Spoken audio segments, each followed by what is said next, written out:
2024 NEET entrance എക്സാമിൽ ഉയർന്ന score കരസ്ഥമാക്കിയ രണ്ട് വിദ്യാർത്ഥികൾക്കൊപ്പമാണ് ഞാൻ നിൽക്കുന്നത്. ഈ വീട്ടിൽ ഇത് ഇരട്ടി മധുരമാണ്. ഇവർ രണ്ടുപേരും ട്വിൻസാണ്. അപ്പോൾ രണ്ടുപേരും നല്ല ആത്മാർത്ഥമായി കഷ്ടപ്പെട്ട് പഠിച്ചു, ഉയർന്ന സ്കോർ കരസ്ഥമാക്കി. നാടിന് അഭിമാനമായി, നമ്മുടെ ബ്രില്യൻറ്റ് സ്റ്റഡി സെൻ്ററിനും അഭിമാനമായി.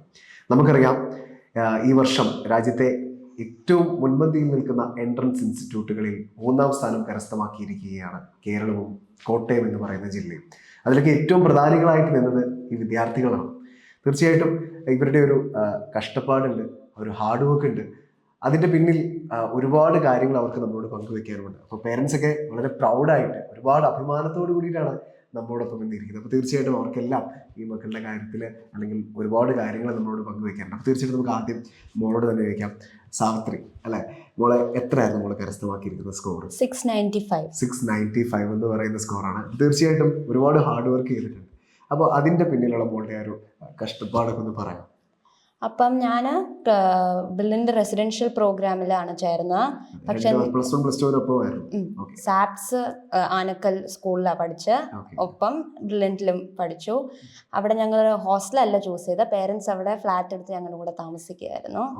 അപ്പം അവിടെ നിന്നാണ് പഠിച്ച്.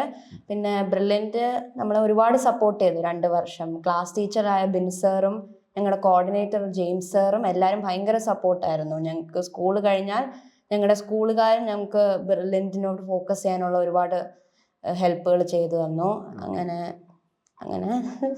മോള് തീർച്ചയായിട്ടും ഈ 695 എന്ന് പറഞ്ഞൊരു സ്കോർ, അതൊരു വലിയ സ്കോറാണ്. അപ്പോൾ തീർച്ചയായിട്ടും അത് നേടുന്നതിന് പിന്നിൽ നല്ലൊരു പഠിക്കുന്ന രീതിയിൽ വരുത്തിയിരുന്ന കുറച്ച് ക്രമീകരണങ്ങൾ ഉണ്ടായിരിക്കുമല്ലോ. അപ്പോൾ ഞാൻ 10th വരെ ഇങ്ങനെയല്ല പഠിച്ചിരുന്നത്. ഞാൻ ഒരുപാട് എക്സ്ട്രാ കരിക്കുലർ ആക്ടിവിറ്റീസിലൊക്കെ പാർട്ടിസിപ്പേറ്റ് ചെയ്യുമായിരുന്നു. 2 വർഷം അതെല്ലാം മാറ്റി വെച്ചു. സ്കൂളിൽ പോകുന്നു, വീട്ടിൽ വരുന്നു. പക്ഷേ ഞാൻ ഒരുപാട് അവേഴ്സിലല്ല ഫോക്കസ് ചെയ്തിരുന്നത്, തീർക്കാനുള്ളത് പോർഷനിലാണ് ഫോക്കസ് ചെയ്തിരുന്നത്. അന്നന്ന് പഠിപ്പിച്ചിരുന്ന ഒന്നില്ലെങ്കിൽ അന്ന് പഠിക്കും, അല്ലെങ്കിൽ ആ വീക്കെൻഡിനുള്ളിൽ ആ ആഴ്ച പഠിപ്പിച്ച് തീർക്കാനാണ് ഫോക്കസ് ചെയ്തിരുന്നത്.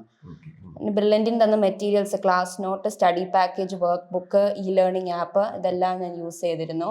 അത് മാത്രമേ യൂസ് ചെയ്തിട്ടുള്ളൂ.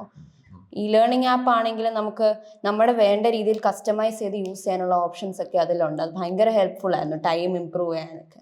അപ്പം ഞാൻ നേരത്തെ പറഞ്ഞു, ഈ വീട്ടിൽ 2 വിദ്യാർത്ഥികളാണ് ഈ വർഷം നീറ്റ് എൻട്രൻസ് എക്സാമിൽ സ്കോർ ചെയ്തിരുന്നത്. ഇവർ ഒരുമിച്ചിരുന്ന് പഠിച്ചു, ഒരുമിച്ച് വിജയം നേടി എന്ന് തന്നെ നമ്മൾ എടുത്തു പറയണം. അപ്പോൾ സഹോദരനാണ്, ഇവർ ട്വിൻസാണ്. അപ്പോൾ തീർച്ചയായിട്ടും മോന് നന്നായിട്ട് ഹാർഡ് വർക്ക് ചെയ്ത് പഠിച്ചു, ഈ ഒരു വലിയ വിജയത്തിലേക്ക് എത്തിച്ചേർന്നു അല്ലേ. ഒരുമിച്ച് ഈ വീട്ടിലേക്ക് ഒരു സന്തോഷം എത്തുക എന്ന് പറയുന്നത്, 2 പേരും ഡോക്ടർ ആവണമെന്ന് ലക്ഷ്യം കാണുന്നു, 2 പേരും അതിലേക്ക് എത്തിച്ചേർന്നു. എനിക്ക് തോന്നുന്നു പഠിച്ചു തുടങ്ങുന്നതും പഠിച്ചു തീരുന്നതും ഒക്കെ ഒരുമിച്ചായിരിക്കും അല്ലേ. അതൊക്കെ ഒരു വലിയ കാര്യമാണ്. നിങ്ങൾ MBBS ഒക്കെ കഴിഞ്ഞാൽ ഗ്രാജുവേഷൻ ഡേയിൽ ഒരുമിച്ച് ഒരേ കോളേജിലൊക്കെ പേരൻസിനൊക്കെ വരാൻ പറ്റുക എന്നൊക്കെ പറയുന്നത് വലിയൊരു അഭിമാനമായ കാര്യമാണ്. അപ്പോൾ ആ ഒരു വിജയത്തിലേക്ക് എത്തുന്നതിന് പിന്നിലുള്ള മോൻ്റെ തയ്യാറെടുപ്പുകൾ എന്തെല്ലാമായിരുന്നു? ഇപ്പോൾ പ്രിപ്പറേഷൻ എന്ന് വെച്ചാൽ നമ്മൾ രാവിലെ തൊട്ട് വൈകിട്ട് സ്കൂളിൽ നിന്ന് വരും. പിന്നെ നമ്മുടെ ബ്രില്യൻറ്റിൽ തന്ന resources, work book, class note, പിന്നെ ക്ലാസ്സിൽ നമ്മൾ ടീച്ചർ പഠിപ്പിക്കാൻ എഴുതി വെച്ചത്, അതൊക്കെ നമ്മൾ അന്ന് വൈകിട്ട് തന്നെ ഒന്ന് റിവൈസ് ചെയ്ത് വയ്ക്കുക. ടച്ച് വിടാതെ നമ്മൾ എന്ത് പഠിപ്പിച്ചോ അതിൻ്റെ ഒരുപാട് ടച്ച് വിടാതെ റിവൈസ് ചെയ്തുകൊണ്ടിരിക്കുക എപ്പോഴും. പിന്നെ അവസാനം നമ്മൾ മോഡൽ എക്സാമുകളൊക്കെ ആകുമ്പോൾ നമ്മൾ പഠിപ്പിച്ച എല്ലാ ടോപ്പിക്കുകളും 11th സ്റ്റാൻഡേർഡും എല്ലാം കൂടെ റിവൈസ് ചെയ്ത്, പിന്നെ അപ്പോൾ നമുക്ക് കോൺഫിഡൻസ് ആയിക്കോളും നമ്മൾ അവസാനത്തെ മോഡലുകളൊക്കെ ആകുമ്പോൾ. അപ്പോൾ ആ അവസാനത്തെ മോഡൽ എഴുതാന്ന് പറയുമ്പോൾ ഇപ്പോൾ ബ്രില്യൻറ്റ് എല്ലാ ആഴ്ചയും മോക്ക് ടെസ്റ്റുകളും, ഓരോ ചാപ്റ്ററിൻ്റെ ചെറിയ പരീക്ഷകളും, പിന്നെ യൂണിറ്റ് പരീക്ഷകളും, വലിയ മോഡൽസും അതൊക്കെ നടത്തും. അപ്പോൾ നമ്മൾ ഓരോ പരീക്ഷ എഴുതുമ്പോൾ നമ്മുടെ കോൺഫിഡൻസ് കൂടിക്കൊണ്ടിരിക്കും നമ്മൾ പരീക്ഷ എഴുതാൻ. പിന്നെ അതുകൊണ്ട് നമ്മളിപ്പോൾ എക്സാം ഹാളിൽ പോകുമ്പോൾ നമുക്കൊരു വേറൊരു ബ്രില്യൻറ്റ് എക്സാം പോലെ തന്നെയാണ് നമുക്ക് തോന്നുന്നത്, അല്ലാതെ വലിയ മാറ്റങ്ങളില്ല. അപ്പം ഞാൻ പറഞ്ഞ ഈ ഒരു വിജയത്തിൽ ഏറ്റവും കൂടുതൽ അഭിമാനത്തോടുകൂടി ഇവിടെ ഇരിക്കുന്നത് ഈ ഒരു പേരൻസാണ്. മക്കള് നന്നായിട്ട് ഹാർഡ് വർക്ക് ചെയ്തു, അതിൻ്റെ പരിണിതഫലമായിട്ട് അവർക്ക് നല്ലൊരു സ്കോർ നേടി, രാജ്യത്തെ തന്നെ ഏറ്റവും പ്രസ്റ്റീജിയസ് ആയിട്ടുള്ള മെഡിക്കൽ കോളേജുകളിലേക്ക് എത്തിച്ചേരാൻ പറ്റുക എന്നൊക്കെ പറയുന്നത് അവർ പേരൻസിന് കൊടുത്തൊരു ഗിഫ്റ്റും കൂടിയാണ്. അപ്പോൾ ഏറെ സന്തോഷത്തോടു കൂടിയിട്ടാണ് ഇവിടെ ഇരിക്കുക. മക്കള് പറഞ്ഞു, 2 പേരുടെയും പഠന കാലയളവിൽ അവർക്ക് വേണ്ടിയിട്ട് അവരെ +2 പഠനത്തോടൊപ്പം പഠിച്ച സമയത്ത് അവർക്ക് കംഫർട്ട് ആയിട്ടുള്ള രീതിയിൽ സ്കൂളിനോട് അടുത്ത് തന്നെ ഒരു ഹോസ്റ്റൽ എടുത്ത് അവർക്കൊപ്പം താമസിച്ചവരാണ് അല്ലെ. അപ്പൊ അതിന്റെ പിന്നിൽ തീർച്ചയായിട്ടും അവരെ എത്രമാത്രം സപ്പോർട്ട് ചെയ്യുന്നുണ്ടെന്നുള്ളതൊക്കെ നമുക്ക് ഫീൽ ചെയ്യും. എല്ലാ പേരൻസും സപ്പോർട്ട് ചെയ്യാറുണ്ട്. പക്ഷെ എങ്കിൽ കൂടി ഒരു പടി കൂടുതൽ അവരെ സപ്പോർട്ട് ചെയ്തുകൊണ്ട് തന്നെ, അവർക്ക് ഒരു താങ്ങായി നിന്നുകൊണ്ട് തന്നെ അവർ രണ്ടുപേരും അതേ സിൻസിയറിറ്റി തിരിച്ചു കാണിച്ചു നല്ലൊരു റിസൾട്ട് തന്നിരിക്കുകയാണ്. അപ്പൊ എന്ത് തോന്നുന്നു ഫാദർ, ഈ ഒരു വിജയത്തിൽ ഞങ്ങളുടെ ബ്രില്യൻ ഫാമിലിയോട് എന്താണ് പറയാനുള്ളത്? തീർച്ചയായും ബ്രില്യൻ്റ് ഫാമിലിയുടെ ഫുൾ സപ്പോർട്ടാണ് ഇവരെ ഈ വിജയത്തിൽ എത്തിച്ചെന്നുള്ളത് ആദ്യമേ പറയുന്നുണ്ട്. ബ്രില്യൻ്റെ ടീച്ചേഴ്സിൻ്റെ സപ്പോർട്ട്, സ്റ്റീഫൻ സാറ്, പിന്നെ ഇവിടെയുള്ള ടീച്ചേഴ്സും എല്ലാം വളരെ നല്ല സപ്പോർട്ടായിരുന്നു കൊടുത്തിരുന്നത്. ഇൻഫാക്റ്റ് അവർ വീട്ടിൽ വരുമായിരുന്നു എനിക്ക് ആനക്കല്ലിൽ താമസിച്ചത്. പിന്നെ കുട്ടികളുടെ കാര്യത്തിൽ സ്റ്റഡി ടൈം നഷ്ടപ്പെടരുതെന്ന് വിചാരിച്ച് സ്കൂളിന് ഏറ്റവും അടുത്തുള്ള ഒരു ഫ്ലാറ്റ് ഞങ്ങളിവിടെ വരുന്നതിന് മുമ്പ് തന്നെ കണ്ടുപിടിച്ച് ബുക്ക് ചെയ്ത് വെച്ചിരിക്കുകയായിരുന്നു. അപ്പം ജസ്റ്റ് ഓപ്പോസിറ്റ് സ്കൂളായിരുന്നു. അപ്പം നേരെ കയറുക, സ്റ്റഡി ടൈം ഒട്ടും മിസ് ചെയ്യാതെ വൈഫ് തന്നെ സ്കൂളിൽ കയറി വിടുക, കൊണ്ടുവിടുക. അത് ചെറുപ്പത്തോടെ അങ്ങനെയായിരുന്നു. അപ്പോൾ അത് തന്നെ ഇവിടെ തുറന്ന് നേരെ വന്നു. അവരുടെ ഫുൾ ഡെഡിക്കേഷൻ ഉണ്ടായിരുന്നു. തീർച്ചയായിട്ടും ഫാദർ പറയുണ്ടായി ഏറ്റവും കൂടുതൽ ഈ ഒരു കാര്യത്തിൽ അവരെ ഏറ്റവും കൂടുതൽ ഫോളോ ചെയ്ത കാര്യങ്ങളൊക്കെ കൃത്യമായി പറഞ്ഞു കൊടുത്ത് ഏറ്റവും കരുതലോടുകൂടി സ്കൂളിലൊക്കെ കൊണ്ടേ ആക്കുന്നത് മുതൽ ചെറുപ്പം മുതലേ ഏറ്റവും കൂടുതൽ കരുതൽ നൽകിയത് അമ്മയാണെന്ന് പറയുകയുണ്ടായി. അപ്പോൾ തീർച്ചയായിട്ടും അമ്മ മക്കൾ വലിയൊരു നേട്ടം കൈവരിച്ചിരിക്കുകയാണ്. ജീവിതം പുതുവഴികളിലേക്ക് എന്ന് പറയുന്നത് പോലെ തന്നെ ഒരു ലക്ഷ്യം, അല്ലെങ്കിൽ നമ്മുടെ ജീവിതത്തിൽ നമ്മൾ എന്ത് ആണോ നമ്മുടെ ഭാവി എന്താവണം എന്ന് തീരുമാനിക്കുന്ന തരത്തിലേക്കുള്ള ഒരു രീതിയിലേക്ക്, ഡോക്ടർ എന്ന് പറയുന്ന ലക്ഷ്യത്തിലേക്ക് അവർ മുന്നോട്ട് പോയിക്കൊണ്ടിരിക്കുകയാണ്. അപ്പോൾ അതിന് ഫസ്റ്റ് സ്റ്റെപ്പ് കഴിഞ്ഞു. തീർച്ചയായിട്ടും ഇവരുടെ ലക്ഷ്യം, ഇവർ സ്വയമായിട്ടും ചെറുപ്പം മുതലേ എങ്ങനെയായിരുന്നു? രണ്ടുപേർക്കും ഡോക്ടർ ആവണം എന്നുള്ളൊരു ആഗ്രഹം എങ്ങനെയാണ് മനസ്സിലായത്? അങ്ങനെ പറയാൻ പറ്റില്ല. മോള് കുറച്ചുകൂടെ ഡോക്ടർ ആവണമെന്നുള്ള ലക്ഷ്യമുണ്ടായിരുന്നു. ഇവർ ട്വിൻസ് ആയതുകൊണ്ടായിരിക്കും മോന് മോൾ എന്തെടുക്കുന്നു ആ കൂട്ടത്തിൽ പോവുക, അങ്ങനെയായിരുന്നു. പിന്നെ അവര് സമയം ഒട്ടും നഷ്ടപ്പെടാതെ 2 വർഷം പഠിക്കാൻ സാധിച്ചു.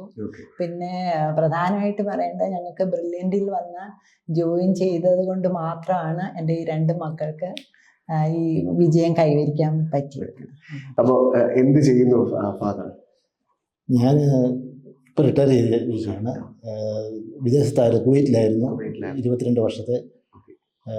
എൻ്റെ ഫാമിലി കുവൈറ്റിലായിരുന്നു. കുട്ടികൾ 2 പേരും ബോൺ ബോട്ടപ്പ് കുവൈറ്റാണ്.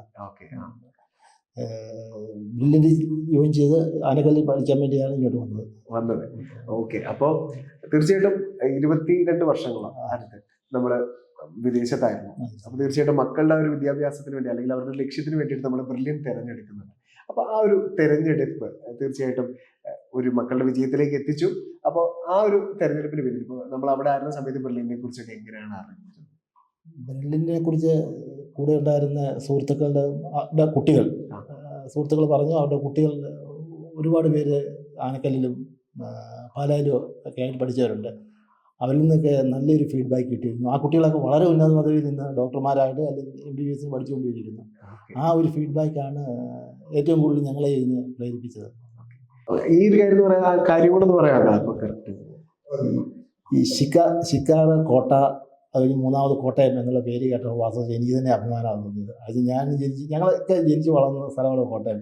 ഈ കോട്ടയത്തിൻ്റെ പേര് ഇങ്ങനെ നാഷണൽ ലെവലിലേക്ക് ഉയർത്തിയ ബ്രില്യൻ്റെയാണ്. ഞാൻ ഒരുപക്ഷെ ഞാൻ ആദ്യമായിട്ടായിരിക്കും ഇങ്ങനെ കേൾക്കുന്ന ഒരു എഡ്യൂക്കേഷൻ ഹബ്ബ് എന്നുള്ള നിലയിലേക്ക് കോട്ടയം എത്തുന്നത് ബ്രില്യൻ്റിലൂടെയാണെന്നുള്ള വിവരം കേട്ടപ്പോൾ എനിക്ക് വളരെ അഭിമാനം തോന്നുന്നത്. എനിക്ക് ഇവരെ പറ്റി പറയാൻ വലിയ അഭിമാനമാണ്. ഇവർ ചെറുപ്പം മുതലേ ചിട്ടയായിട്ടുള്ള ഒരു പഠന രീതിയാണ് സ്വീകരിച്ചിരിക്കുന്നത്. അതുകൊണ്ടാണ് അവർ ഈ നിലയിലെത്താൻ സാധിച്ചത്. ഈശ്വരൻ്റെ അനുഗ്രഹം എന്ന് വിചാരിക്കുന്നു.